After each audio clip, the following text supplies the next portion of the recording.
First time covering an Osamu Tezuka work on this channel, and it's, this one.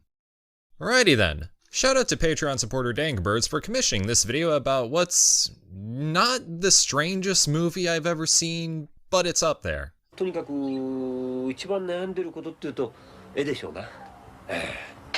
本当に描けない僕は絵が。もう描いてて苦しくしょうがない。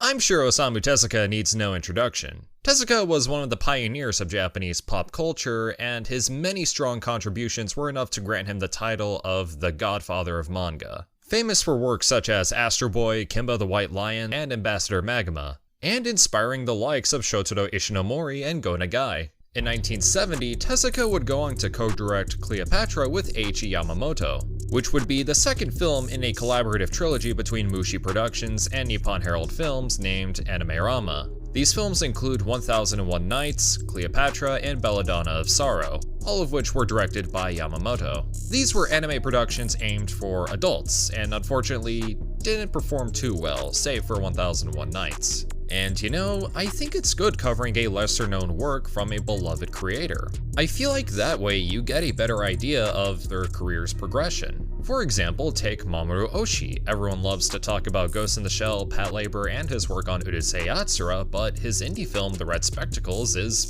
honestly a masterpiece, and shows that he had a really good head for filmmaking. Well, keep in mind, Tezuka started his career in 1946, so he was already more than 2 decades in at this point. Though in Cleopatra, despite coming up with the concept for the film, he didn't exactly have a lot of creative control, as far as I can tell, as the final screenplay was written by Shigemi Satoyoshi. The film opens in the future, where we're treated to some live-action footage and miniatures, officially making Cleopatra a tokusatsu film as well. We also meet the film's quote-unquote main characters, as they're depicted through some very experimental rotoscoping. These characters intercept a message from an alien race about something called the Cleopatra Plan. So what they do is transport their souls back in time to try and better understand what this plan could entail. And when a green Julius Caesar invades Egypt, a lot of his men are harassing and assaulting the women there. So as a plot against Caesar, Cleopatra is sent to seduce him so she could assassinate him, but ends up falling in love. This brings me to the biggest things this film has going for it.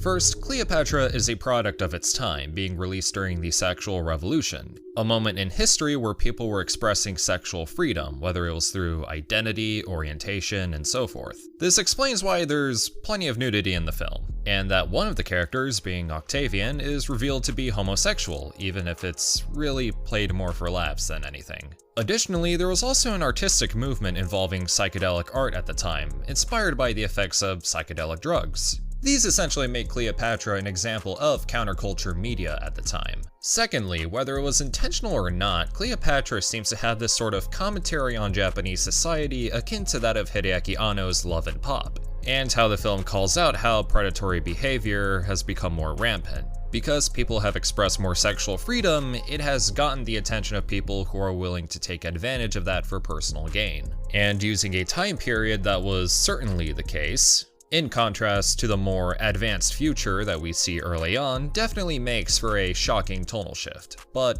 a necessary one. However, this unfortunately gets really muddled by the plot of the movie. For me, it just really kind of felt slapped together as things were just happening, and wow, this movie was a huge drag. For being less than 2 hours long, it definitely felt way more than that. It also doesn't help that the future people don't really do a whole lot in this movie, as they really just feel like supporting characters who don't really affect the story all that much. Well, except for when one of them wins a gladiator match with a gun. I mean, that was kinda cool. As for the animation though, it's fine. Like, it's not bad at all, but I wouldn't call it good exactly. It does get very experimental, especially with its sex scenes, as they're all very abstract, showing really vague representations of characters through lines. Interesting idea, just that it happens to be in such an oddity of a film. Just everything about this movie on a storytelling standpoint just feels sloppy, and it's a huge shame because there's some really interesting ideas in here, just not executed to their full potential. And that's putting it lightly.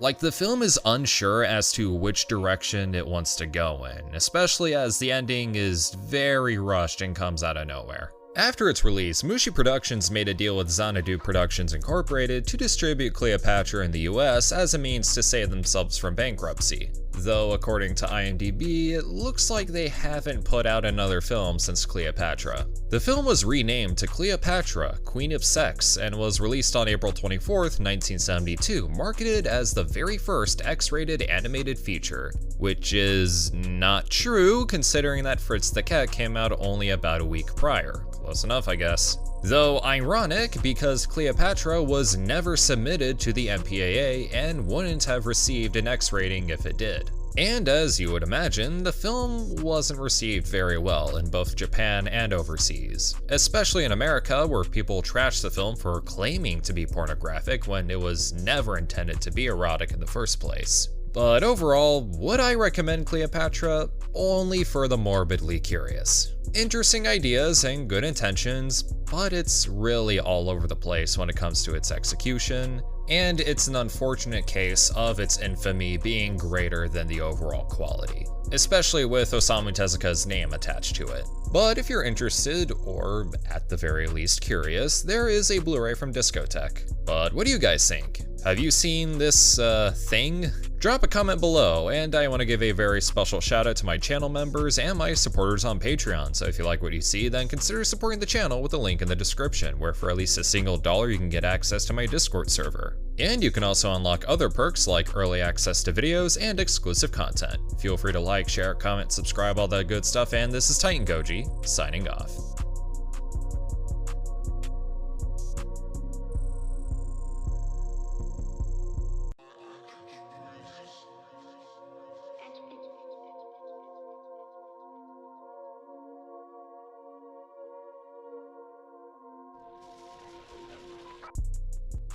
Oh yeah, I should also mention that this is one of the more rare occasions where the English Wikipedia page has more info than the Japanese one.